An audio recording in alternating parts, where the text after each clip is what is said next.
আসসালামু আলাইকুম। আমি FKCS। আপনারা শুনছেন সঙ্গীন প্রণয়ের শক্তি। লিখেছেন সুরায়া রাফা। পর্ব সংখ্যা 5। চলুন আজকের পর্ব শুরু করি। সে তখন থেকে জেকি স্যারের গুণগান করে যাচ্ছে সায়নী। মাঝে মধ্যে নিজের কথায় সামিল করতে দু একবার অরুকেও বলছে, তাই না বলো? অরু সায়নীর কথা মতো হা করছে ঠিকই, তবে ওর মনে চলছে অন্য কিছু। সেটাও অন্য কাউকে নয়, বরং কৃতিককে নিয়ে। ও ভাবছে ট্যুরের কথাটা আপা জানলে যেমন তেমন বকাঝকা করে হলেও শেষমেশ যেতে দিতে রাজি হবে। কিন্তু কৃতিক এই ঘাটতেরা লোকে তো জীবনেও রাজি হবে না। উল্টো এমনভাবে চোখ রাঙাবে যে ভয়ে অরুর ছোট্ট হৃৎপিণ্ডটা ওইখানেই কাজ করা বন্ধ করে দেবে। তাহলে সাত করে নিখিল ভাইকে যে আশ্বাস দিয়ে এলো, তার কি হবে? এই অরু, শুনতে পাচ্ছ আমার কথা? হুট করে সায়নের কনুইয়ের গুতোয় সম্মত ফিরে পেল অরু। ও কাঠের পুতুলের ন্যায় উপর নিচ হ্যাঁ সূচক মাথায় নাড়িয়ে বলল, হ্যাঁ হ্যাঁ শুনছি, বলো বলো। তারপর? সায়নী ভ্রুকুচকে বিরক্তি ভাব প্রকাশ করে বলল, কিসের তারপর? দেখো আমরা চলে এসেছি, অলরেডি রেসিং শুরু হয়ে গেছে, তাড়াতাড়ি এসো। রাস্তার দুধারে থ্রিলিং প্রিয় মানুষদের শয়ে শয়ে ভিড়। সেই গদাগদি আর ভিড়ের ফাঁক গলিয়ে ওরা দুজনও জায়গা করে নিল রাস্তার এক কোণে। ওরা যতক্ষণ এসেছে ততক্ষণে বাইকাররা ইতিমধ্যে প্রতিযোগিতায় ব্যস্ত। অডিয়েন্সদের পাশে এসে দাঁড়াতে অরু শুনতে পেল জেকে নামের উচ্ছ্বাস। তার মানে সায়নী শুধু একা নয়, এরাও রাইডার জেকের ভক্ত। আচ্ছা, এরা কেন এত পাগল কৃতিকের জন্য? এরা কি আদৌ জানে কৃতিক কতটা নির্দয়? কৃতিক মোটেই এই জনপ্রিয়তা ডিজার্ভ করে না। চারিদিকে জেকের জয় জয়কার শুনে এসব উল্টাপাল্টা কথাই ভাবছিল অরু। তখনই সায়নী আবার অরুকে ডেকে বলে, ও মাই গড, ও মাই গড, দেখো দেখো, এগেইন চ্যাম্পিয়ন। অরু ও এবার সচকিত হয়ে বাইকগুলোর দিকে দৃষ্টি নিক্ষেপ করলো। সকালের উড়ন্ত পেঁজা তুলোর মতো শুভ্র মেঘ এতক্ষণে কালো মেঘে পরিণত হয়েছে। চারিদিকে মেঘ ভেজা দমকা হাওয়া আর ঝিরিঝিরি বৃষ্টিতে বাইক রাইডিংয়ের শেষ রাউন্ড শেষ হয়েছে মাত্র। রেসিংয়ের মেন পয়েন্ট ওদের থেকে খানিকটা দূরে হবার কারণে চোখ উঁচিয়ে দেখতে হয় সেখানটা। তবে এতটা দূর থেকেও স্ট্যান্ড করানো বাইকগুলোর মধ্যে সারির প্রথম বাইকটাতে বসা ব্ল্যাক লেদারের জ্যাকেট আর ব্ল্যাক হেলমেট পরিহিত বাইকারটাই যে কৃতিক সেটা বুঝতে বাকি নেই অরুর। কারণ জেকের বডি স্ট্রাকচার সবার থেকে আলাদা, কাল্পনিক গ্রিগরের বাস্তব চিত্র বলা চলে। এক ঝলকে দেখলে মনে হবে উপরওয়ালার শখের কারুকাজ এ জায়ান্ট কৃতিক নামক সুদর্শন পুরুষটা। তবে কৃতিকের সৌন্দর্য নিয়ে অরুর এসব অগভীর ভাবনা বেশিক্ষণ স্থায়ী হলো না। তার আগেই চোখের সামনে দৃশ্যমান হলো এক অপ্রীতিকর নিন্দনীয় ঘটনা। অরুদের বেশ অনেকটা দূরে রাস্তায় ঠিক মাঝখানে ফেলে অন্য এক প্রতিযোগীকে হকি স্টিক দিয়ে ইচ্ছে মতো মারছে কৃতিক। ওর মারের গতিবেগ এতটাই বেশি যে লোকটা উঠে দাঁড়ানোর সুযোগটুকু পর্যন্ত পাচ্ছে না। কিন্তু এভাবে মারার কারণ কি? ঝিরিঝিরি বৃষ্টি ইতিমধ্যে মুষল বাড়ির ধারে রূপ নিয়েছে। আশেপাশের জটলা পাকানো ভিড় ছাড়িয়ে অনেকেই জায়গা করে নিয়েছে কোনো না কোনো শুকনো ছাউনি অথবা ছাতার নিচে। তবে অরুর আপাতত বৃষ্টিতে খেয়াল নেই, আর না আছে কৃতিকের। ঝুম বৃষ্টিতে কথা শোনার জো নেই মোটে। তবুও অরুকে উদ্দেশ্য করে সায়নী চেঁচিয়ে বলল, অরু দ্রুত চলো, ভিজে যাচ্ছি। কোনো একটা ছাউনি খুঁজে তার নিচে গিয়ে দাঁড়ায়। অরুর কান অব্দি সে কথা পৌঁছালো কিনা সন্দেহ। আর না তো ও কোনো ছাউনির নিচে গিয়ে আশ্রয় নিল, বরং ঝুম বৃষ্টির মাঝে দ্রুত এগিয়ে গেল সামনের প্রশস্ত রাস্তার দিকে। এগিয়ে যেতে শুনতে পেল অনেকে বলাবলি করছে। জ্যাকসন নামক বাইকারটা জেকের মায়ের নাম করে কিছু একটা বাজে গালি দিয়েছে, আর তাই লোকটা সেই ছোট্ট একটা গালি দেওয়ার মাসুল চুকাচ্ছে। গত আধ ঘন্টা যাবৎ এক নাগারে হকি স্টিকের মার খেয়ে। আশ্চর্যের বিষয় হলো কেউ কৃতিককে থামাচ্ছে না পর্যন্ত। এসব দৃশ্য কি এদেশের মানুষের কাছে এতটাই স্বাভাবিক আর উপভোগ্য? দয়ামায়াহীন নির্দয় আমেরিকান। নিজের আক্রোশ দমিয়ে রেখে মনে মনে কথাটা ছাড়ল অরু। ওদিকে নিজের সর্বশক্তি প্রয়োগ করে জ্যাকসনের শরীরে একের পর এক হকি স্টিক ভাঙছে কৃতিক। মারতে মারতে ওর নিজ হাতের অবস্থা বেগতিক, কিন্তু সেসব বিন্দুমাত্র নজর নেই ওর। আপাতত নিজের দমিয়ে রাখা জিদ আর তপ্ত মস্তিষ্কের বহিঃপ্রকাশ ঘটাতে ব্যস্ত ও। কেন যেন মনে হচ্ছে এই মারটা জ্যাকসনের বহুদিনের পাওনা। রেসিং ক্লাবে কৃতিককে টেক্কা দেবার মতো রাইডার যদি কেউ থেকে থাকে সেটা জ্যাকসন। রাইডিং, স্ট্যান্ডিং সব কিছুতেই বেশ পারদর্শী জ্যাকসন। তবে এ যাবৎ কোনো ম্যাচেই জেকেকে হারাতে না পারার জিদটা ভেতরে ওর রয়ে গিয়েছে বারবার। সামনাসামনি বুঝতে না দিলেও নিজ দেশে রেসিং ক্লাবে ফরেনার একটা ছেলের এতটা জনপ্রিয়তা জ্যাকসন মোটেই সহ্য করতে পারত না। সেই জের ধরেই পেছন নানা কৌশল বিভিন্নভাবে কৃতিকের ক্ষতি করার ফন্দি এঁটেছে বহুবার। তবে একটা স্ট্রং বন্ধুমহল আর কৃতিকের সুকৌশলী বুদ্ধিদীপ্তি মস্তিষ্কের কাছে সেগুলো বরাবরই ফেল করে গেছে। কৃতিক ভালোভাবে জানতো কাজগুলো কে করছে বা কার ধারা করছে, তবে এসবে খুব একটা গায়ে লাগাতো না ও, বরং পিছনেই দিয়ে যেত একের পর এক কৌশল ধাবার চাল। কারণ কৃতিকের কাছে ওর করা ফন্দিগুলো হাস্যকর ঠেকাতো বরাবরই, সেই সাথে মারাত্মক ইন্টারেস্টিং ও মনে হতো। কারণ কৃতিক, অর্ণব, অ্যালিসা আর সায়র এর থেকেও বড় দাবার চাল চেলে অভ্যস্ত। তবে আজ এই মুহূর্তে জ্যাকসন অস্ফুটে যে শব্দটা উচ্চারণ করেছে তার মূল্য তো কৃতিক ওকে হাড়ে বুঝিয়েই ছাড়বে। আজ মনটা বেশ ফুরফুরে ছিল কৃতিকের। ওই জন্যই তো ক্লাবের কল পাওয়ার সঙ্গে সঙ্গে চলে এসেছিল জোস একটা রাইড করতে।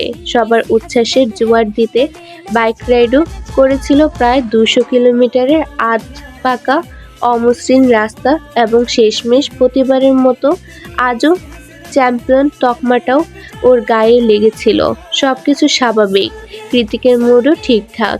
তখনই ব্যর্থতা হঠাতে জ্যাকসন মুখ ফুটে বেরিয়ে আসে অনাকাঙ্ক্ষিত দুটো শব্দ, মা ফাকিং বাস্টার্ড। জ্যাকসন নিজেও বুঝতে পারেনি যে কৃতিক কথাটা শুনে ফেলবে, তবে ওর ব্যাড লাক, কৃতিক কথাটা স্পষ্টভাবে শুনতে পায়। ব্যাস, তৎক্ষণাৎ ক্লাবের মধ্যে থেকে হকি স্টিক এনে উইথআউট এনি ওয়ার্নিং ওকে ইচ্ছে মতো মারতে শুরু করে কৃতিক। না নিজে মুখ দিয়ে কোনো একটা শব্দ করেছে, আর না জ্যাকসনকে করতে দিয়েছে। একে একে ওর পিঠে ভাঙছে 4খানা সরু ধাঁচের মজবুত কাঠের হকি স্টিক। তবুও যেন মস্তিষ্কটা শান্ত হবার নাম নিচ্ছে না মোটেই। তবে ওর অশান্ত মস্তিষ্ক খুব বেশিক্ষণ আর অশান্ত রইল না। বেশ খানিকটা পরে চলমান উত্তপ্ত রাগের বহিঃপ্রকাশে খুব বড়সড় একটা বাধাপ্রাপ্ত হলো কৃতিক। খুব পরিচিত আর আপন একটা রিনরিনে মায়াভরা কণ্ঠস্বর ভেসে এলো কৃতিকের দুই কর্ণকুহরে। ওর আক্রমণাত্মক পেশিবহুল বাহুটা দুহাত দিয়ে আঁকলে ধরে উদ্বিগ্ন হয়ে ওরু বলল, কি করছেন? মেরে ফেলবেন নাকি লোকটাকে? কৃতিক তড়িৎ গতিতে ঘুরে তাকালো। কেবল পরিচিত নয়, শুধু আপনও নয়, বক্ষপিঞ্জরের গহীনে লুকিয়ে রাখা আকাশসম অনুভূতি ছড়াছড়ি। আর অজানা বেসামাল উন্মাদনা যে মেয়েটা নিয়ে বয়স, সম্পর্ক সব কিছুর মাথা খেয়ে বছর 30-এর হৃদয়টা যার অনুপস্থিতিতে আনচান করে, যাকে দেখলে সবার অগোচরে অবাধ্য অপ্রতিরোধ্য ইচ্ছেরা মাথাচাড়া দিয়ে ওঠে বারংবার, এখন এই মুহূর্তে সেই পিচ্ছে অসতোষীকে দেখেই মস্তিষ্কে হলহলিয়ে বইতে থাকা জ্বলন্ত আগ্নেয়গিরির লাভাটা মুহূর্তে ধপ করে নিভে গেল জায়ান্ট কৃতিকের। ধরণীতে জুম বৃষ্টি তখনও একই গতিতে বহমান। অরুর চোখ, নাক, ঠোঁট সব কিছু ছুঁয়ে ছুঁয়ে গড়িয়ে যাচ্ছে বৃষ্টির কণারা। সফেদ রঙা চুড়িদারটা ভিজে একাকার। ঠান্ডার তোপে তিরতির করে কাঁপছে সরু চিবুক আর গোলাপি রঙা উষ্ঠাধর। বৃষ্টি ভেজা অরুকে দেখে কয়েক মুহূর্তের জন্য থমকে গেল কৃতিক। সব ছেড়ে ছুড়ে হুট করে রাগ হতে লাগলো বহমান বৃষ্টি কণাদের উপর, যেগুলো ও আজ পর্যন্ত ছুঁয়ে দেখতে পারল না, সেগুলো কিনা বৃষ্টির কণার এত সহজে ছুঁয়ে দিচ্ছে। আশ্চর্য! বৃষ্টির সাথে কৃতিকের ক্রোধ বেশিক্ষণ টিকল না বইকি, কারণ তার আগে ওরও আবারও কথা ছুড়ল ওর পানে। কেন এভাবে মারছেন ওনাকে? আপনার দয়ামায় নেই? অরুর কথায় কৃতিক পেছনে ঘুরল, দেখলো একটা বিশ্রী কপট হাসি ঝুলিয়ে অরুর দিকে তাকিয়ে আছে জ্যাকসন। জ্যাকসনের হাসিটা চোখে পড়তেই এতক্ষণে ব্রম ছুটে গেল কৃতিকের। ও তৎক্ষণাৎ ক্ষিপ্র দৃষ্টি নিক্ষেপ করলো অরুর দিকে, যেন চোখ দিয়ে ঝলসে দেবে অরুকে। কৃতিকের অগ্নিমূর্তি দেখে অরু আড়ালে শুষ্ক ঢুক গিলে থেমে গেল। কৃতিক চোয়াল শক্ত করে বলল, তুই এখানে কি করছিস? কে নিয়ে এসেছে তোকে? কৃতিকের কপাল জুড়ে হাজারো চিন্তার ভাঁজ। ওর আবার পুরোপুরি নিশ্চুপ। মানবতা দেখাতে গিয়ে যে নিজেই ফেসে গিয়েছে এতক্ষণে তা বোধগম্য হলো ওর।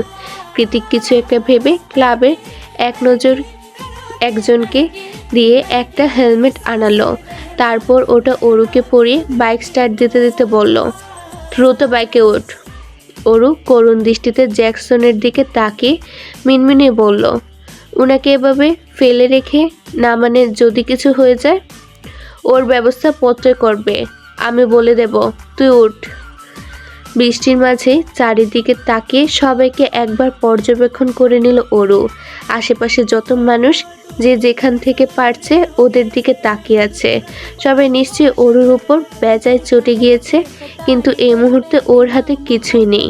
এখন কথা না শুনলে নির্ঘাত এখানে দাঁড়িয়ে কৃতিকের হাতে মার খেতে হবে। তাই অপরক অরু চুপচাপ উঠে পড়ে বাইকের ব্যাক সিটে। মেয়েদের মতো করে কাচুমাচু হয়ে বসছে ও।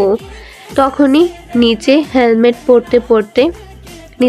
পরতে পরতে কৃতিক বলে, ধরে বস। অরু খুব সংকোচে কৃতিকের জ্যাকেটটা একটু খামছে ধরে, কিন্তু বাইকটার জায়গা পরিবর্তন করতেই ও এক প্রকার হুমড়ি খেয়ে পড়ল কৃতিকের পিঠের উপর। ধরে বসতে বলছি না? কৃতিকের ধমক খেয়ে এবার সত্যি ওর কাঁধে হাত রাখলো অরু। অরুর হাতে আর কানের ছোট্ট অলংকারগুলো থেকে রিনরিন আওয়াজ হচ্ছে। খুব কাছাকাছি বসাতে সেই আওয়াজ সোজা গিয়ে কৃতিকের হৃদয়ে লাগছে। সেই সাথে অরুর বৃষ্টি ভেজা চুল আর শরীর থেকে ভেসে আসা মেয়েলি সুঘ্রাণে কেন যেন ওর দম বন্ধ হয়ে আসছে। ইচ্ছে করছে অরুকে একান্ত কাছে পেতে, খুব কাছে। যতটা কাছাকাছি এলে অরু আর কৃতিকের মাঝে সেন্টিমিটারের দূরত্ব ঘুচে যাবে, ঠিক ততটা। কিন্তু এই মুহূর্তে সেটা সম্ভব নয়। আর না অরুকে এত কাছে বসিয়ে চুপচাপ বসে থাকা সম্ভব। তাই মনের মধ্যে একান্ত গোপনে বেড়ে ওঠা অবদ্ধ বাসনাগুলোকে দূরে করার উদ্দেশ্যে রাইড করতে করতে নীরবতা ভাঙে কৃতিক। একটু আগে সে গমগমে রাগে আওয়াজে পরিবর্তনে নরম আওয়াজে অরুকে শোধায়, আচ্ছা অরু, আমি যে এতগুলো বছর দূরে ছিলাম, তোর আমাকে মনে পড়েনি কখনো? কৃতিকের কথা পিঠে অরু কি উত্তর দেবে ঠিক বুঝে উঠতে পারল না, কারণ কৃতিক যখন দেশ ছাড়ে তখন অরু নিতান্তই বাচ্চা মেয়ে। কতই বা বয়স হবে, 10 কি 11? অরুকে নিশ্চুপ দেখে কৃতিক আবারও শোধায়, বাবার মৃত্যুতে যখন গিয়েছিলাম তুই আমাকে দেখেছিলি? এবার অরু সময় নষ্ট না করে উত্তর দিল, কি করে দেখব, আপনি তো বাড়িতে যাননি। কৃতিক জবাবে একটু বাঁকা হেসে বলল, আমি কিন্তু তোকে দেখেছি, ঠিক আজকের মতো একটা সাদা ড্রেস পরেছিলি। তোর মা আমার বাবার জন্য কাঁদছিল খুব, তুই আর অনু তার পাশেই দাঁড়িয়েছিলি। কৃতিকের কথায় ওর চমকালো, কারণ ওর দেওয়া একটা বর্ণনা ও ভুল নয়। ওর জিজ্ঞেস করতে ইচ্ছে হলো, আপনি কি করে দেখলেন? কিন্তু ও জিজ্ঞেস করতে ভয় পাচ্ছে না। আবার কৃতিকে রেগে গিয়ে এই বৃষ্টির মাঝে ওকে বাইক থেকে নামিয়ে দেয়। ওদিকে অন্তহীন কৌতূহলগুলো মাথার মধ্যে কিলবিল করছে অযথাই, তবুও জিজ্ঞেস করার সাহস নেই। কি বলবে, আবার রেগেমেগে আগুন হয়ে যাবে। তার থেকে চুপচাপ থাকে শ্রেয়। অরুর কুলহীন ভাবনার মাঝে মাঝ রাস্তায় বাইক ব্রেক কষল কৃতিকের এহেন কাণ্ডে অরুর আত্মা শুকিয়ে কাঠ হয়ে গেল। মনে মনে ভাবছে, এরে চুপ থেকেও ভুল করলাম নাকি? এই ঝুমবৃষ্টিতে মাঝ রাস্তায় গেট আউট বললে নামিয়ে দিলে কোথায় যাব আমি?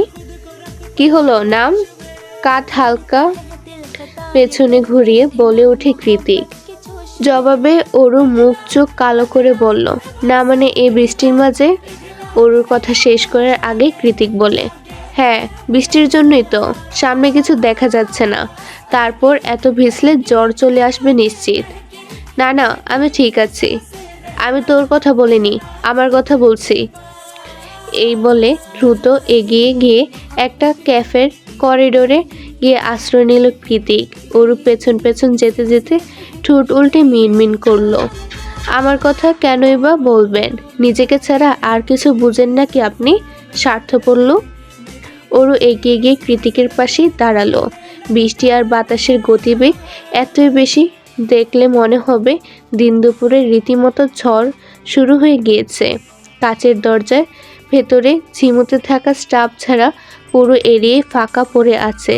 চারিদিকে চোখ বোলাতে বোলাতে ওর চোখ পড়ল কৃতিকের হাতের দিকে। বৃষ্টি আর রক্ত একাকার হয়ে টুপটুপ করে হাত দিয়ে ঝরে পড়ছে রক্ত ভেজা পানি। ওর সেদিকে তাকিয়ে ভ্রুকুটি করে মনে মনে বলল, আশ্চর্য, এ লোকের অনুভূতি শক্তি নেই নাকি? কতক্ষণ ধরে এভাবে রক্ত ঝরছে কে জানে। কিছু একটা ভেবে ব্যাগ থেকে নিজ হাতে নকশি কাজ করা শুকনো রুমালটা বের করে একটু সাহস করে কৃতিকের রক্তাক্ত হাতে বেঁধে দিল অরু। ব্যথা জায়গাতে একটু আরাম অনুভব হতেই নিজের হাতের দিকে চোখ দিল কৃতিক। দেখল সুতোর কাজ করা একটা মেইলি রুমাল ওর ক্ষতস্থানে খুব সাবধানে বেঁধে দিচ্ছে অরু। কৃতিক বাধা দিল না, এমনকি টু শব্দ উচ্চারণ করল না, বরং অরু নিজের কাজ শেষ করে উপরে মাথা তুলতে চোখে রাখলো অরুর মায়াবী চোখ জোড়ায়। কৃতিকের চোখের ভাষা আপাতত পড়তে পারছে না অরু। কৃতিক রেগে গেলে কিনা সেটাই আপাতত ভাবছে ও। কৃতিক ধীর গতিতে নিজের মাথাটা অরুর মুখের সামনে নিয়ে এলো, অনেকটা কাছে। যতটা কাছে এলে অরুর মিষ্টির সুগানটা কৃতিকের খুব সহজে অনুভব করতে পারে। অরু ভয় পেয়ে একটু অস্পষ্ট স্বরে বলল, রক্ত ঝরছিল তাই ভাবলাম। আপনার আনিজে লাগলে খুলে ফেলতে পারেন, কোনো সমস্যা নেই। অরুর কথায় পাত্তা না দিয়ে চোখে একরাশ মাদকতা নিয়ে অরুর দু চোখে চোখ রেখে নিজের মুখটা অরুর কানের কাছে নিয়ে কৃতিক হাসকি স্বরে বলল, এত বেশি দুর্বল করে দিস না অরু, নয়তো ক্ষতিটা তোরই হবে। আমার হাত থেকে নিজেকে বাঁচাতে পারবি না, বিশ্বাস কর। আমি খুব করে চাইছি আজকে অন্তত আমার হাত থেকে বেঁচে যা তুই। কৃতিকের নেশা ধরা কণ্ঠস্বরে আর তপ্ত শ্বাস প্রশ্বাসের সাথে পাল্লা দিয়ে কাঁপছে অরু। কনকনে ঠান্ডার মাঝে হুট করে কেমন গরম হয়ে উঠল শরীরটা। জীবনে প্রথম কোনো ছেলে এভাবে এতটা কাছাকাছি এসেছে অরুর, যার দরুন ভেতরে তোলপাড় হয়ে যাচ্ছে অজানা অনুভূতির দল। এই মুহূর্তে অরুর জন্য মেইলি অনুভূতিগুলো সামলানো বেশ মুশকিল। এক কথায় দুর্বিষহ একটা নরম ভেজা অনুভূতি হৃদয় ছুঁয়ে যাচ্ছে বারংবার। এমন অনুভূতিগুলো আগে কখনোই হৃদয়ে অনুভব করেনি অরু। হুট করে কৃতিকের কাছ থেকে কেন? কই নিখিল ভাই সামনে এলে তো এমনটা হয় না, তল পেটে হুটহাট প্রজাপতি উড়াউড়ি করে না। তাহলে জায়ান কৃতিকের মতো অপছন্দের লোকটার সান্নিধ্যেই কেন এমন হয়? এটা তো ঠিক নয়, মোটেই ঠিক নয়। ও এই নিস্তব্ধতা আর বেসামাল অনুভূতিগুলোকে মাথা থেকে ঠেলে শরীর কাঁপা কাঁপা গলায় বলল, আপনি কেন আমাকে মারতে যাবেন? কি করেছি আমি? কখন বললাম আমি তোকে মারবো? এই যে বললেন আপনার হাত থেকে নিজেকে বাঁচাতে পারবো না। অরুর কথায় কৃতিকের ঠোঁটে খেলে যায় একটা চমৎকার বাঁকা হাসি। ও অরুর থেকে নিজের দূরত্ব খানিকটা বাড়িয়ে হট করে অরুকে হ্যাঁচকা টানে পেছন ঘুরিয়ে দিল। তারপর এক টানে ওর লম্বা চুলগুলো থেকে গার্ডার খুলে নিল নিজ হাতে। সঙ্গে সঙ্গে অরুর দীঘল কালো এক ঝাঁক ভেজা চুল আছড়ে পড়ল সমস্ত পিঠ জুড়ে। অরু সাবধানে পেছনে ঘুরে বলল, চুল কেন খুললেন? কৃতিক ভাবলেশীন কণ্ঠে জবাব দিল, বৃষ্টির দিনে সাদা কেন পড়েছিস? কৃতিকের কথার মানে বুঝতে পেরে প্রচণ্ড লজ্জা নিয়ে দু হাত ভাঁজ করে নিল অরু। তারপর বৃষ্টির ভিজে রাস্তার দিকে এগিয়ে যেতে যেতে বলল, আর অপেক্ষা করতে হবে না, চলুন বাসায় যাব। কৃতিক আর কে বা করবে, মনে মনে ভাবল। অরুকে এভাবে সরাসরি লজ্জা দেওয়াটা তার উচিত হয়নি। যতই হোক অরু ওর থেকে বয়সে অনেক বেশি ছোট। যা বলেছে, এখন আর করার কিছু নেই। ব্যাপারটা বুঝতে পেরে ও নিজেও এগিয়ে গিয়ে বাইকে বসে পড়ল। আপনাদের জন্য একটি বিশেষ সুযোগ। আপনি কি নতুন লেখক বা লেখিকা? আপনার গল্পকে বেশি মানুষের কাছে পৌঁছাতে চান? তাহলে আপনার গল্প আমি ভিডিও আকারে আমার চ্যানেলে প্রকাশ করব। নতুন অডিয়েন্স পাবে আপনার গল্প। প্রতি পর্বের চার্জ মাত্র 100 টাকা। ইন্টারেস্টেড? ইমেল করুন fkcsdreamyworld@gmail.com এ। চলুন পুনরায় গল্পে ফেরা যাক। বাড়িতে আসতেই অরু সোজা চলে গেল নিজের রুমে ঢুকে দেখতে পেল অনু ব্যালকনিতে দাঁড়িয়ে বৃষ্টি দেখছে আর মুঠোফোনে কারোর সাথে কথা বলছে। অরু সেদিকে খুব একটা নজর দিল না, কারণ অরু জানে ফোনের ওপাশের লোকটা কে। তাই সোজা চলে গেল ওয়াশরুমে। একটা আরামদায়ক হট বাথ শেষে চুল মুছতে মুছতে বের হয়ে দেখলো মাত্রই কথা শেষ করে রুমে এসেছে অনু। আজ রবিবার, তাই ওর পার্ট টাইম নেই। তার উপর আবহাওয়ার জন্য হসপিটালেও যেতে পারেনি সকালে। তাই তো আজ অসময়ে বাসায় আছে অনু। অরু বেরোতেই অনু সুদায়, এভাবে বিঁধেছিস কি করে? অরু খাটে বসতে বসতে বলল, সে অনেক কথা পরে বলবো, তার আগে তুই বলতো আপা, কৃতিক ভাইয়ের মা কোথায়? অরুর অযাচিত প্রশ্নে অনুর চোখ বড় বড় হয়ে গেল। ও সচকিত হয়ে অরুকে বলল, তুই হঠাৎ এসব কথা নিয়ে কেন পড়লি? তার উপর কৃতিক ভাইয়া এখন বাড়িতেই আছেন। উনার মায়ের নামটাও শুনতেও পারেন না। অরুর মনে মনে বলল, সত্যি কি শুনতে পারেন না? তাহলে মাকে নিয়ে কথা বলে আজ লোকটা ওভাবে মারল কেন? কিরে, কি ভাবছিস? আপা বল না, ওনার মা কোথায়? অনু একটু ভাবুক হয়ে বলল, আমি খুব বেশি কিছু জানি না অরু। মায়ের কাছ থেকে যতটুকু শুনেছি, ওনার মা বাঙালি নন, আমেরিকান বংশোদ্ভূত কোনো বিদেশিনী। শুধু বিদেশিনী নন, শোবিজ জগতে কোনো নামকরা তারকা। যৌবনকালে কৃতিক ভাইয়ের বাবা যখন বিদেশে পড়াশোনা করতে আসেন, তখনই নাকি ভালোবেসে বিয়ে করেন তারা। অরু কৌতূহল নিয়ে শুধায়, তাহলে উনি চলে গেলেন কেন? অনু দীর্ঘশ্বাস ছেড়ে বলে, উনি ভালোবেসে বিয়ে সংসার করেছিলেন ঠিকই, কিন্তু নিজের কেরিয়ার কিংবা ফ্যান্সি লাইফস্টাইল কোনোটাই মায়া ছাড়তে পারেনি পরবর্তীতে। তাই খুব ছোটবেলাতেই কৃতিক ভাইকে রেখে আবারও নিজ গন্তব্যে পাড়ি জমান তিনি। অরু জ্ঞানীদের মতো মাথা দুলিয়ে বলল, ওই জন্যই কৃতিক ভাইয়া দেখতে পুরোপুরি বাঙালিদের মতন না, মনে হয় নানা বাড়ির চেহারা পেয়েছে। অনু ঠোঁট উল্টে বলল, হবে হয়তো, কিন্তু তুই হঠাৎ এসব নিয়ে পড়লি কেন? ততক্ষণে বিড়াল ছানা ডোরা এসে অরুর পায়ের কাছে লেজ লাড়াচ্ছে। অরু ডোরাকে কোলে নিয়ে রুম থেকে বেরিয়ে যেতে যেতে বলল, তুই থাক, আমি একটু আসছি। আরে কোথায় যাচ্ছিস? চুল থেকে পানি ঝরছে তো, আয় মুছিয়ে দিই, ঠান্ডা লেগে যাবে তো। পেছন থেকে হাঁক পেটে যাচ্ছে অনু, তবে অরু আর তাতে কান দিল না। দ্রুত পায়ে এগিয়ে গেল সামনের দিকে। ডোরাকে কোলে নিয়ে হল রুমে এলো ওরু, কিন্তু যখন দেখলো হল রুমের কাউচের উপর কৃতিক বসে আছে, তৎক্ষণাৎ ডোরাকে কোল থেকে নামিয়ে অন্যদিকে ভাগিয়ে দিল ও। ডোরাকে বিদায় করতে করতে ওর খেয়াল করলো ফার্স্ট এড বক্স নিয়ে নিজের হাতের দিকে তাকিয়ে চুপচাপ বসে আছে কৃতিক। দেখে মনে হচ্ছে একটু আগে শাওয়ার নিয়েছে। পরনে ব্লু হোয়াইট কম্বিনেশনের টি শার্ট আর 3/4 প্যান্ট। মাথায় স্টাইলিশ চুলগুলো এলোমেলো হয়ে কপালে লেপ্টে আছে।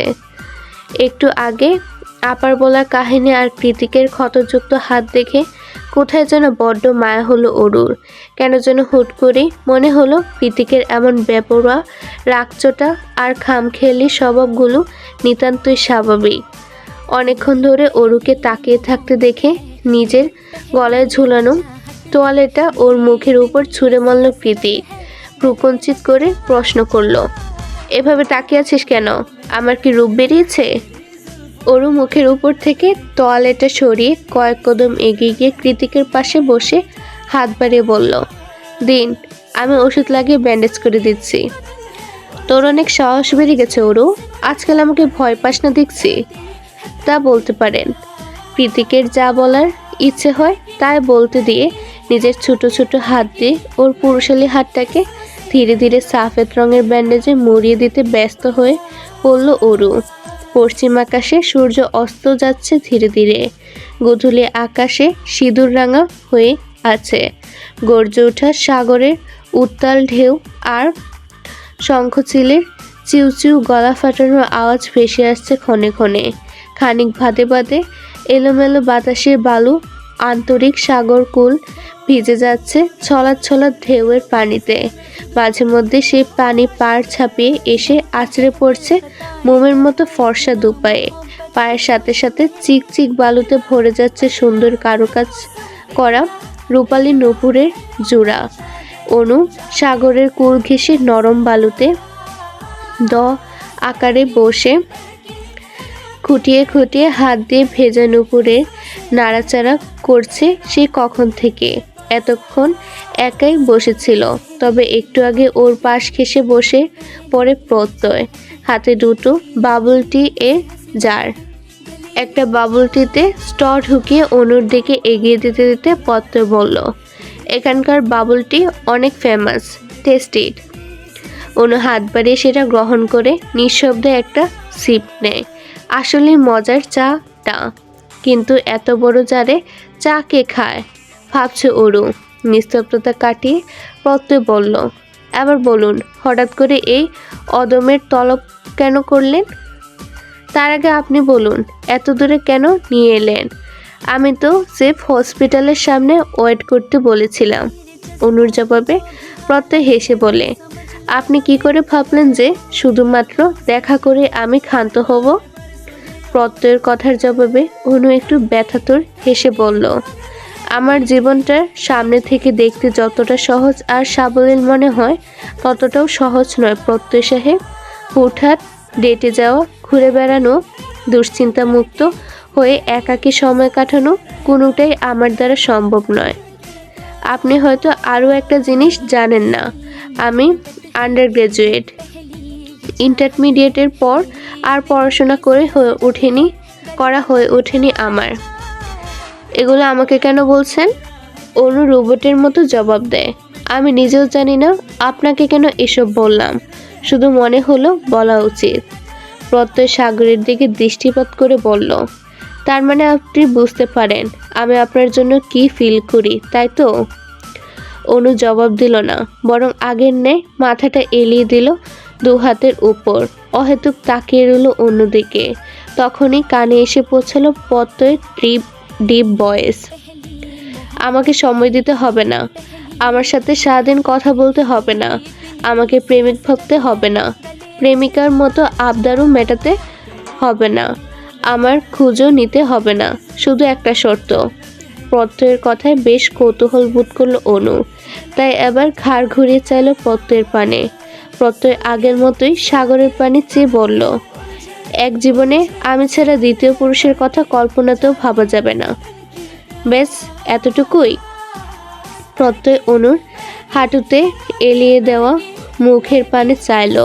সূর্যের নিংড়ানো শেষ আলোটুকু ধনুকের ন্যায় তির্যক হয়ে আছড়ে পড়ছে অনুর চোখে মুখে।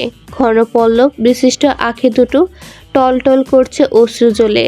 সোনালি আলোর ছটা আছড়ে পরে ছল ছল চোখ দুটো ঝিলিক দিচ্ছে বারবার। কয়েক সেকেন্ডের জন্য প্রত্যয়ের মনে হলো এগুলো কোনো চোখ নয়, বরং গহীন অভয়ারণ্যের মাঝে দুটো জংলা দিঘি। কাচের মতোই স্বচ্ছ সেই দিঘির মায়াবী জল। এই দিঘির মায়াতে হারিয়ে যাওয়া যায় অনায়াসে অকপটে। প্রত্যয় নিজেকে হারিয়ে ফেলল অনুর দিঘির মতো টলটলে চোখে। অতঃপর অনুর প্রশ্নে আস্তে করে জবাব দিল, ব্যাস এতটুকুই। অনু এবার স্বার্থপরের মতো বলল, বিপরীতে আমি কি ভাবো? যা চাইবেন তাই। অনু আড়ালে চাপা নিঃশ্বাস ছেড়ে বুক ভরে সাগর পাড়ের স্নিগ্ধ বাতাস ভেতরে টেনে নিয়ে কিছুক্ষণ চুপ করে রইল। তারপর জিভ দিয়ে নিজের শুকনো অধর ভিজিয়ে বলল, আমি আপনার শর্তে রাজি আছি প্রত্যয় সাহেব। বিনিময়ে আমারও যে কিছু চাই। কি চাই? আমার মাথায় একটু হাত বুলিয়ে দিবেন এখন এই মুহূর্তে। অনুর মুখশ্রী জুড়ে অসহায়ত্বের ছাপ সুস্পষ্ট। খুব অল্প বয়সে অনেক বেশি ভারী দায়িত্ব বহন করতে করতে ক্লান্ত মেয়েটা, অথচ এত কিছুর পরেও দিন শেষে নিজের ছেলে মানুষই, নিজের আবদার কোনোটাই তুলে ধরার জায়গা ওর নেই। মা বোন থেকেও পৃথিবীর বুকে বড্ড একা অনু। ওর স্নেহের প্রয়োজন। দিন শেষে ক্লান্ত শরীরটাকে আঁকড়ে রাখার জন্য দুটো বাহুর প্রয়োজন। আর এই মুহূর্তে ও সেটাই চায়, অন্য কিছুই নয়। না কোনো শারীরিক চাহিদা, না কোনো কমিটমেন্ট, না সারপ্রাইজ, না কোনো আয়োজন, কিচ্ছু না। ওর শুধু একটা বাহুডোর আর একটুখানি স্নেহের পরশ প্রয়োজন। আশ্চর্যজনক হলেও প্রত্যয় অকপটে তা দিতে সায় জানালো। তৎক্ষণাৎ উপর নিচ মাথা ধুলিয়ে অনুকে নিজের বাহুডোরে আবদ্ধ করে নিল সে। পরম আবেশে এক হাত বুলিয়ে দিল অনুর মাথায়, আর তারপর আরো খানিকটা গভীরভাবে ছুঁয়ে দিল ওর ছোট্ট কপালটাকে। কপালের মাঝে বরাবর একটা উষ্ণ আর গভীর চুমু এঁকে দিয়ে তবেই ক্ষান্ত হলো প্রত্যয়। তখনও সাগরের ঢেউয়ের তালে তাল মিলিয়ে বাড়ছিল অনুর কান্নার গতিবেগ। ড্রেসিং টেবিলের সামনে মুখ কালো করে অসহায়ের মতো বসে আছে অরু।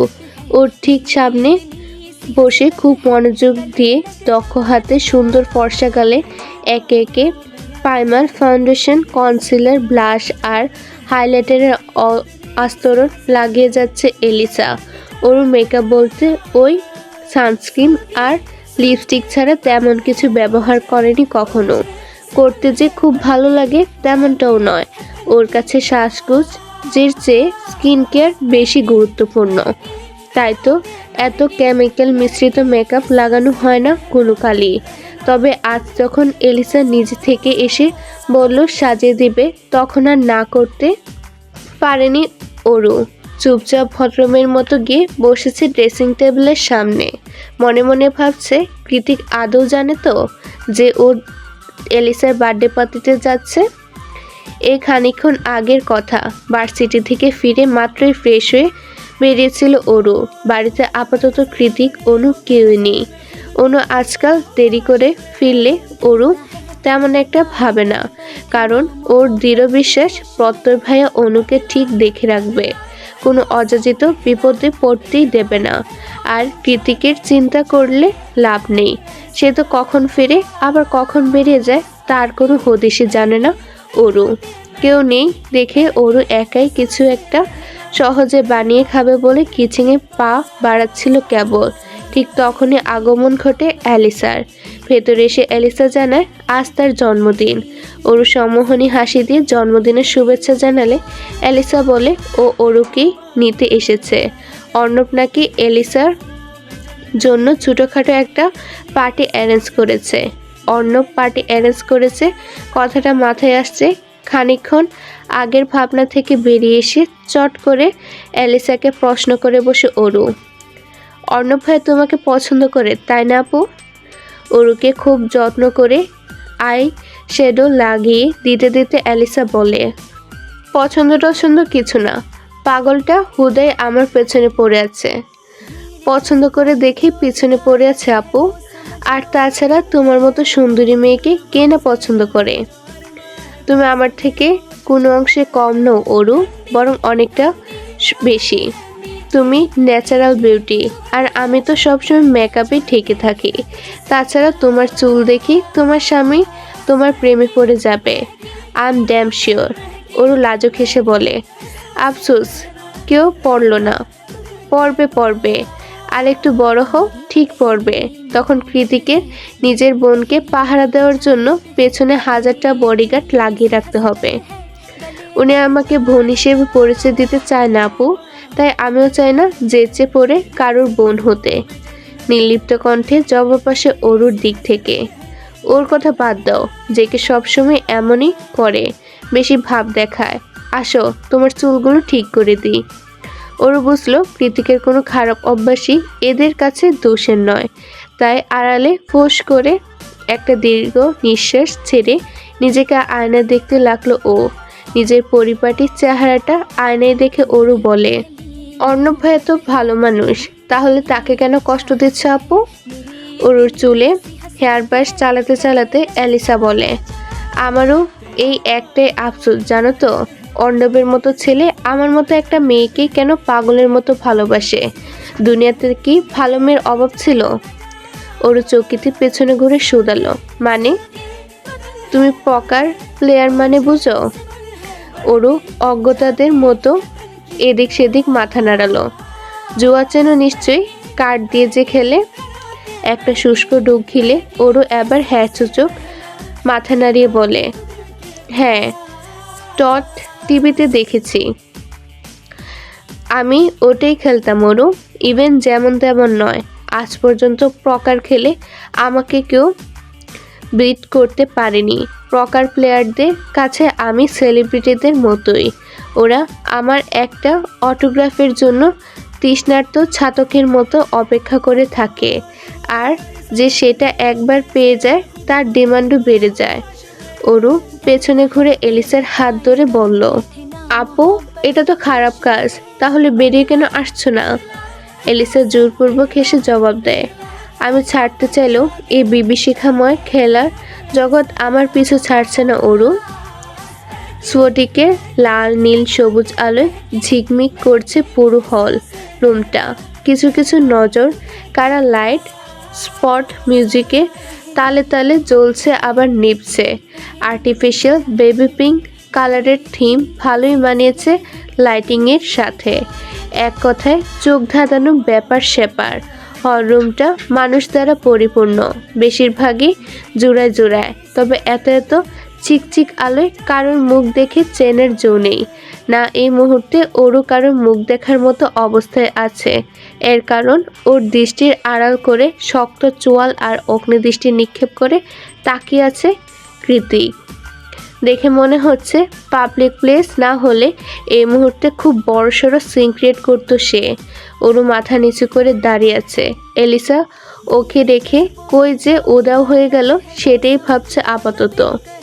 চুপ করে থাকিস না অরু, কথা বল। আমাকে না জানে এখানে কোন সাহসে এলি তুই? কৃতিকের আকস্মিক ধমকে অরু মাথা তুলল। একটা ব্ল্যাক ভেলভেট পার্টি জ্যাকেট পরে আছে কৃতিক। ঘাড় অব্দি চুলগুলো জ্যাকেটের সাথে ম্যাচিং করেই সেট করা। মনে হচ্ছে কোনো হেয়ার স্টাইলিস্ট এর সূক্ষ্ম হাতের কাজ এটা। তবে কৃতিককে দেখতে যতটা ড্যাশিং লাগছে ও সুন্দর হ্যান্ডসাম, রাগী চেহারাটা দেখতে ততটাই ভয়ানক লাগছে। সুন্দর বড় বড় চোখ দুটি যেন জ্বলন্ত আঙ্গার। ওর ভেবে পায় না ও করেছেটা কি।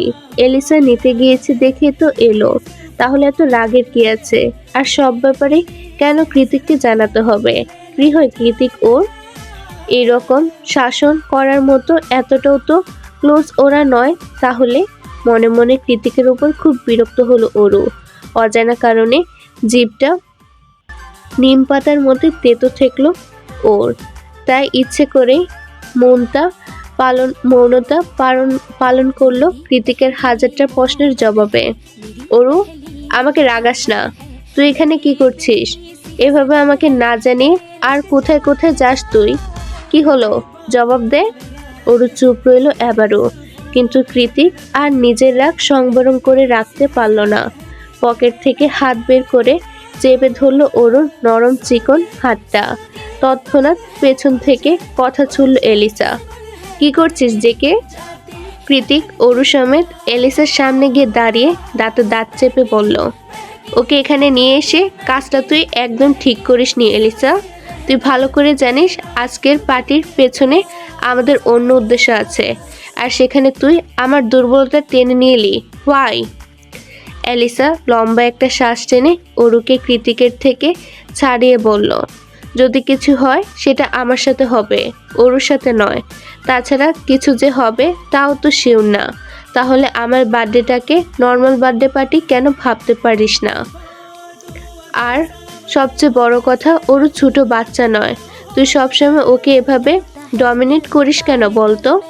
কৃতিক তীক্ষ্ণ কণ্ঠে জবাব দিল, কারণ ও আমার। বলা হয়েছে, এবার আমরা আসছি।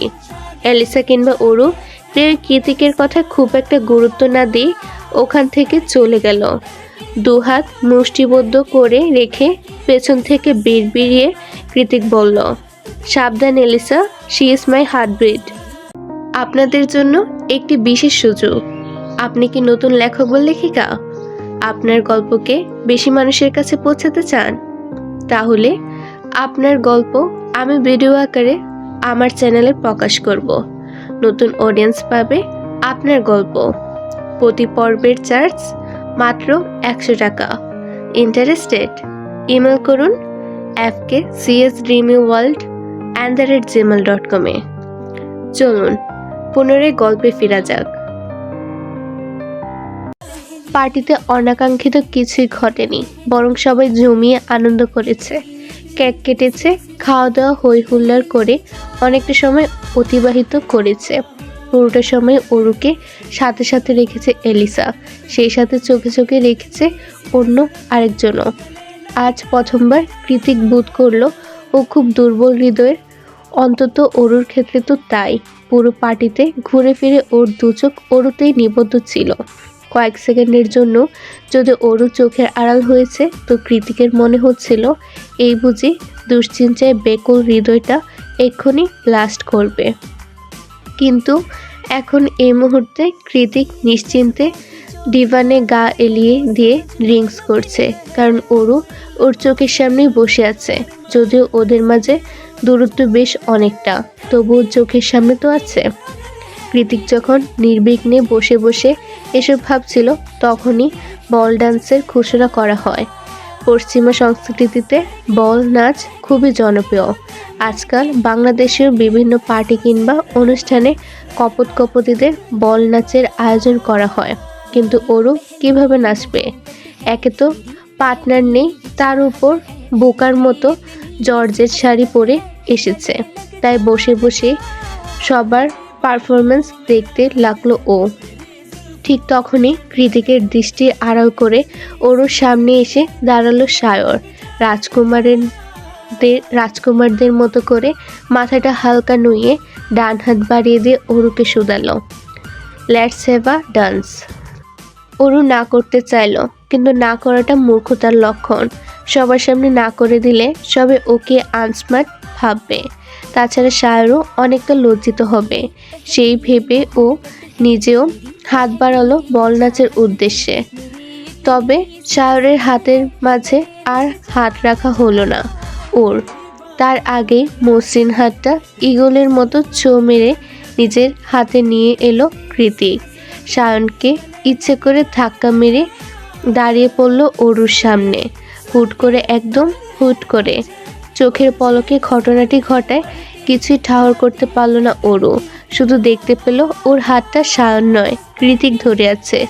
অরু সচকিত হয়ে কিছু বলতে চাইল, তবে তার ফুসরত দিল না কৃতিক।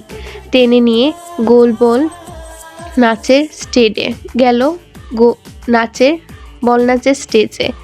অরুর এক হাত নিজের কাঁধে রেখে নিজের শক্ত হাতটা চলো অরুর লতানো কোমরে, অন্য হাত ঢুকিয়ে দিল অরুর 5 আঙ্গুলের ভাঁজে।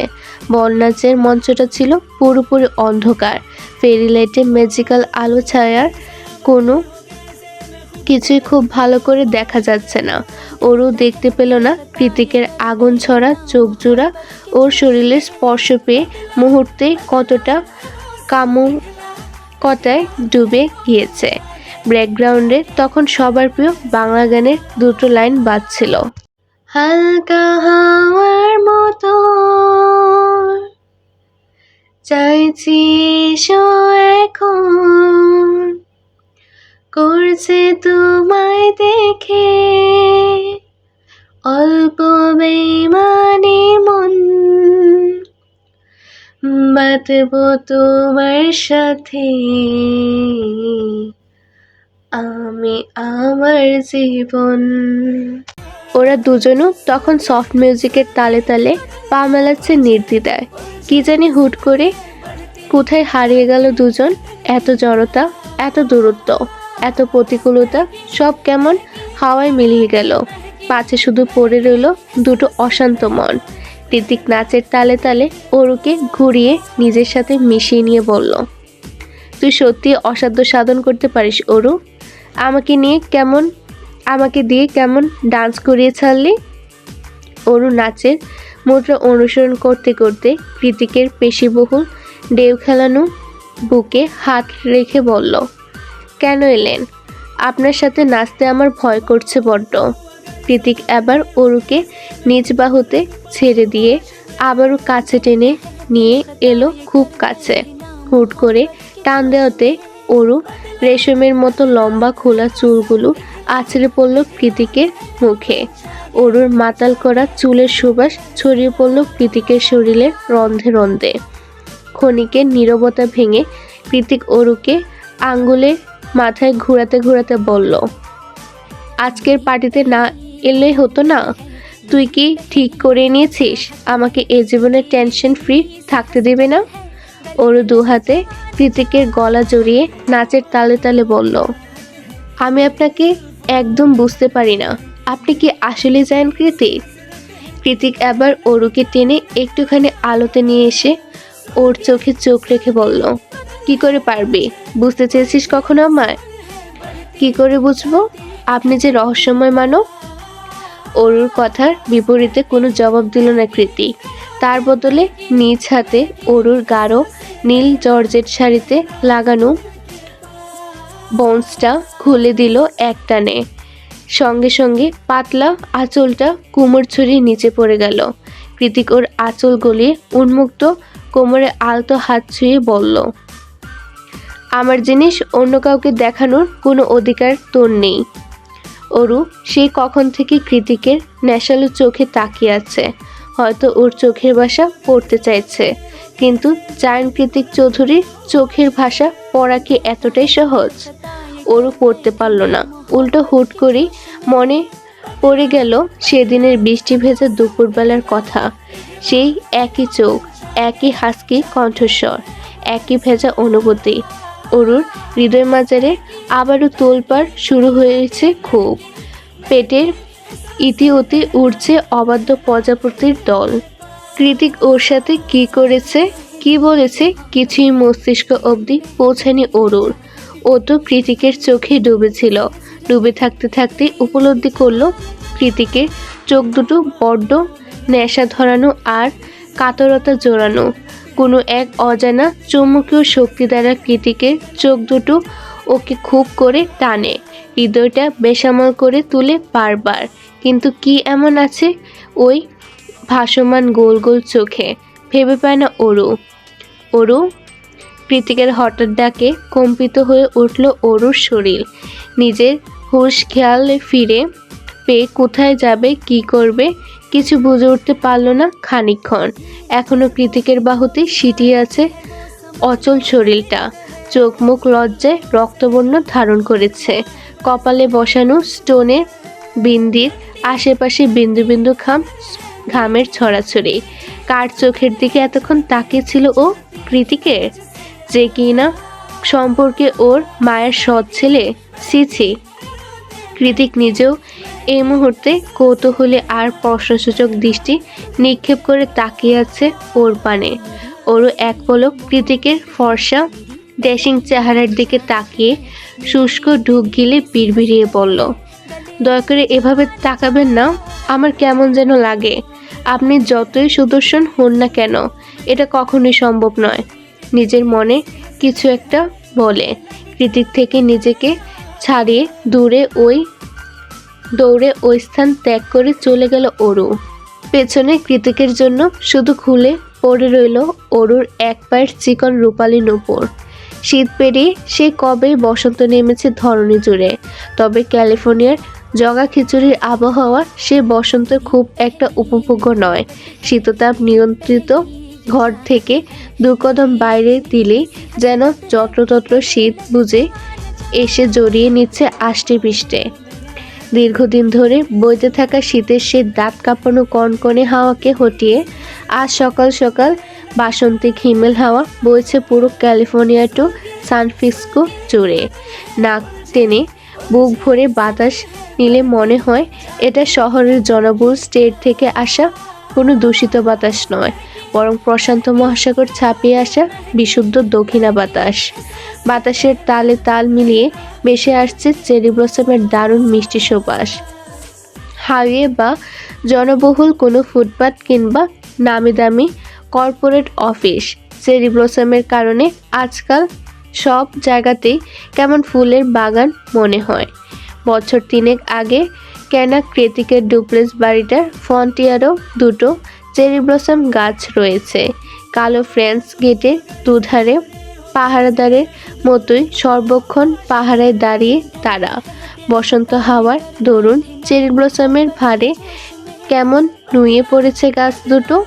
ওরও এক ঝলক গেটের দুপাশে ব্লসম সজ্জিত গাছের দিকে তাকাচ্ছে, তো পলক ফেলে আবার কৃতিকের দিকে, যে এই মুহূর্তে কপাল কুঁচকে রেখে শক্ত মুখে অরুর দিকে তাকিয়ে আছে।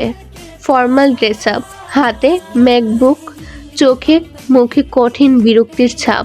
গত 5 মিনিট যাবৎ এইভাবেই চলমান মূর্তি হয়ে হলরুমে দাঁড়িয়ে আছে কৃতিক, আর অরু চোখ ছোটো ছোটো করে তাকিয়ে আছে কৃতিকের মুখের পানে, যেন কৃতিক জাদুঘরে সংরক্ষিত কোনো বিশেষ বস্তু, সেটাকে খুঁটিয়ে খুঁটিয়ে না দেখলেই নয়। তবে কৃতিকের মতো রকচটা মানুষের কাছে ব্যাপারটা বেশ বিরক্তিকর। কথা নেই বার্তা নেই, পথ আটকে দাঁড়িয়ে আছে স্টেইনস একটানা একই জায়গায় বিনা বাক্যে দাঁড়িয়ে থাকতে থাকতে এতক্ষণে সেই বিরক্তি কয়েক গুণ বেড়ে গিয়ে পৌঁছালো 7ম আসমানে। কৃতিক নিজের তীক্ষ্ণ চোয়াল আরও খানিকটা তীক্ষ্ণতা ধারণ করে বলল, সে কখন থেকে পথ আটকে খাম্বার মতো দাঁড়িয়ে আছিস, কি সমস্যা? চোখে কয়েকবার পলক ফেলে ডকাত করে একটা শুকনো ঢুক গিলে অরু শুধায়, ভাবছি আপনি কি আসলে কালকে সেই মানুষটা যে ওভাবে বল নাচ? Shut up. কৃতিকের ধমকে অরুর কথা মাঝপথেই আটকে গেল। আমি বয়সে তোর থেকে কত বড় তা খেয়াল না রেখে যা মুখে আসতে চাই বলে দিচ্ছিস, স্টুপিড একটা। ধমক খেয়ে অরু মুখ কাচুমাচু করে বলল, আপনি বড় সে তো আমিও জানি, আর তাই তো আরও বেশি আশ্চর্য হচ্ছি। কালকে আপনাকে তো আমি চিনতেই পারছিলাম না জানেন, কেমন কেমন যেন লাগছিল আপনাকে, আর ওই চোখগুলো। অরু হাত উঁচিয়ে কৃতিকের চোখের ইশারা করতে কৃতিক ওর হাতটা খপ করে ধরে ফেলে, তারপর গমগমে আওয়াজে বলে, জ্বরটা এখনো আছে তাই ভুলভাল বকছিস, আজ আর ভার্সিটি যেতে হবে না। অরু নিজ প্রকঞ্চিত করে ফেলল সঙ্গে সঙ্গে, মুখে বিরক্তির ছাপ টেনে কৃতিকের আদেশে ঘোর বিরোধিতা করে বলল, ভার্সিটি যাব না মানে? দেখছেন সকাল সকাল রেডি হয়ে বেরিয়েছি, তাও বলছেন ভার্সিটিতে যাব না? তোর শরীরটা ভালো নেই তাই বলছি, নয়তো তুই কোথায় যাবি না যাবি সেসবে আমার বিন্দুমাত্র আগ্রহ নেই। অরু নিজের গলায় হাত ছুঁয়ে বলল, এইটুকু জ্বরে কিছু হবে না, সরুন তো, আমি ভার্সিটি যাব। আজ নিখিল ভাইয়ের সাথে ট্যুরের ব্যাপারে দরকারি কথা বলার তপ্ত গালে খড়খড়ে হাতে শক্ত চাপ অনুভব করতেই অরুর কথা মাঝপথে আটকে গেল। কৃতিকের হঠাৎ আক্রমণে স্বস্থান থেকে কয়েক কদম পিছিয়ে অরুর পিঠ গিয়ে ঠেকল কাঁচ লাগানো প্রশস্ত দেওয়ালে। কৃতিক এমনভাবে চোয়াল চেপে ধরেছে যেন মনে হচ্ছে এখনই গাল ফেটে রক্ত বেরিয়ে আসবে। কৃতিক নিজ হাতের বাঁধন ঢিলে না করে রুষ্ট কণ্ঠে বলল, আমি বলছি না তার মানে নাই। কথার উপর পাল্টা যুক্তি আমার একদম পছন্দ নয় অরু। একদিন একটু নরম বিহেভিয়ার দেখেছিস বলে এই না যে আমি প্রতিদিন সেটা কন্টিনিউ করব। এখন যেটা দেখছিস এটাই আমি, রুট, উগ্র, বেপরোয়া। আর এই রুট মানুষটাকে সারা জীবন সহ্য করতে হবে তোর। And this is my second time warning. Next time আর ওয়ার্নিং দিতে আসবো না, ডিরেক্ট অ্যাকশন নেব, মার্ক মাই ওয়ার্ড। অরুর মুখ থেকে অস্পষ্ট সুরে কথা বেরোলো এতক্ষণে। লাগছে আমার। কৃতিকের হঠাৎ প্রতিক্রিয়াটা ভেতর থেকে এসেছিল, তাই নিজেও বুঝতে পারেনি ও অরুকে নিজ হাতে আর কথার দ্বারা ঠিক কতটা ব্যথা দিচ্ছে। তবে খানিকক্ষণ আগে অরুর বলা লাগছে আমার কথাটি যথেষ্ট ছিল কৃতিকের গর্জে ওঠা অগ্নি স্ফুলিঙ্গতে শীতল জলে ছাড় দেওয়ার জন্য। কৃতিক নীরবে অরুর গালটা ছেড়ে দিতে অরুর নিজের নরম গালে দুহাত বোলাতে বোলাতে বিরক্তি সুরে অস্ফুটে বলল, সারা জীবন তো দূরে থাক, উপরওয়ালার ইচ্ছায় মা সুস্থ হয়ে গেলে আপনার মতো মানুষের সাথে এক ছাদের তলায় তারপর আর এক মুহূর্ত নয়। অরুর বিড়বিড়িয়ে বলা বাক্যটা কৃতিক খুব ভালোভাবে শুনল। অতঃপর নিজ পকেটে দুহাত গুজে রেখে শটান দাঁড়িয়ে খাটে একটু কাত করে জবাব দিল, বিলিভ মি অরু, তুই শুধু আমার সাথে এক ছাদ নয়, আরও অনেক কিছুই শেয়ার করবি, তাও নিজ ইচ্ছাতে, আই সোয়ার। অরু এবার আর মুখে কোনো কথাই উচ্চারণ করল না, বরং মনে মনে বলল, এ জীবনে অন্তত তা হবে না। মা সুস্থ হয়ে গেলেই দেশে ফিরে যাব আমরা, তারপর আপনি আর আপনার বোরিং জীবন দুটোর হাত থেকে রেহাই পাবো আমি আর আপা। অরু এখনো দাঁড়িয়ে আছে দেখে কৃতিক বলল, এবার পথ ছাড়, নয়তো কাঁধে তুলে গেটের বাইরে ফেলে রেখে আসবো। অরু তৎক্ষণাৎ সরে দাঁড়ায়। অরু শর্তে কৃতিক গটগট পায়ে দরজা খুলে বেরিয়ে যায়। যাওয়ার আগে শেষবারের মতো পেছনে তাকে অরুকে উদ্দেশ্য করে বলে, take some rest, you are weak. Varsity যেতে দেয়নি দেখে অরুর মেজাজ এমনিতেই সপ্তম আকাশে চড়েছিল। কৃতিকের দরদি কথায় তাতে যেন আগুনে ঘি ঢালার উপক্রম হলো। ও তেতে উঠে বলল, মোটেই আমি উইক না, বুঝেছেন? মেয়ে মানুষ বলে এত সস্তা ভাববেন না, লাগতে আসলে আপনাকেও দু হাতে তুলে গেটের বাইরে ফেলার ক্ষমতা আমি রাখি। কৃতিক পিছনে না তাকিয়ে চোখের উপর সানগ্লাস বসাতে বসাতে বিড়বিড়িয়ে বলল, সময় হলে সেই ক্ষমতা নিশ্চয়ই দেখব জান। কথাটা বলার সময় কৃতিকের ঠোঁটের কোণে দৃশ্যমান ছিল সেই মনোমুগ্ধকর বাঁকা হাসি। দুপুর গড়িয়ে বিকাল হয়েছে। সকালের পর থেকে অরুর জোরটা বেড়েছে দ্বিগুণ, অথচ পুরো বাড়িতে কেউ নেই। কি করে থাকবে?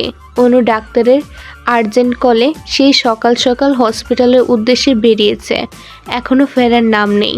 আর কৃতিকের থাকা না থাকা অরুর জন্য সমান কথা, কারণ আর যাই হোক অরু জ্বরে জ্ঞান হারিয়ে পড়ে থাকলেও কৃতিকের মতো মানুষ অন্তত ওকে সেবা করতে আসবে না নিশ্চয়ই। সেই সকাল থেকে হল রুমের কাউচে কমফোর্টার মুড়ি দিয়ে শুয়ে আছে অরু। শরীরের প্রচণ্ড দাবদাহে সারাদিনের কিছু খাওয়ার ইচ্ছেও হয়নি আর। কৃতিকের ভয়ে ভার্সিটি না গিয়ে একদিক থেকে ভালোই হয়েছে। ভার্সিটি বসে এমন জ্বর বেড়ে গেলে তো মহা মুসিবত হতো। পাছে না আবার সেদিনের মতো ভরা ক্যাম্পাসে সবার সামনে অজ্ঞান হয়ে পড়ে গিয়ে মান সম্মানের 12টা বেজে যেত। জ্বর ওঠার মুহূর্তটা রোমাঞ্চকর। আপাতত সেই রোমাঞ্চকর সময়টাই পার করছে অরু। গরম কমফোর্টারের মাঝে শুয়ে কাঁপতে কাঁপতে মাথায় কিলবিল করছে হাজারখানেক প্রশ্ন। কখনো অজান্তেই মনে পড়ে যাচ্ছে বাংলাদেশের আঁকাবাঁকা মেঠোপথ, তো কখনো আরাম প্রিয় সংস্কৃতি মনা নানা বৈশিষ্ট্যের অধিকারী নিজ দেশের সরল মনা মানুষগুলোর কথা। বাঙালি সংস্কৃতি এসব ভাবতে অরুর মনে পড়ে যায় কাল পার্টিতেও কোনো একটা বাংলা গান বাজছিল, তারপর কৃতিকের মাঝে যেন অন্য কেউ হানা দিল। একজোড়া মাদকতা জড়ানো বেসামাল নিষ্পাপ চোখ, যে চোখে কয়েক মুহূর্তের জন্য হারিয়ে গিয়েছিল অরু। আর তারপর ওর সাথে যে ভয়ঙ্কর আর বাজে কাহিনীটা ঘটল, যার ফলস্বরূপ এখন এই মুহূর্তে 103 ডিগ্রি ফারেনহাইট জ্বরে জ্বলসে যাচ্ছে অরু।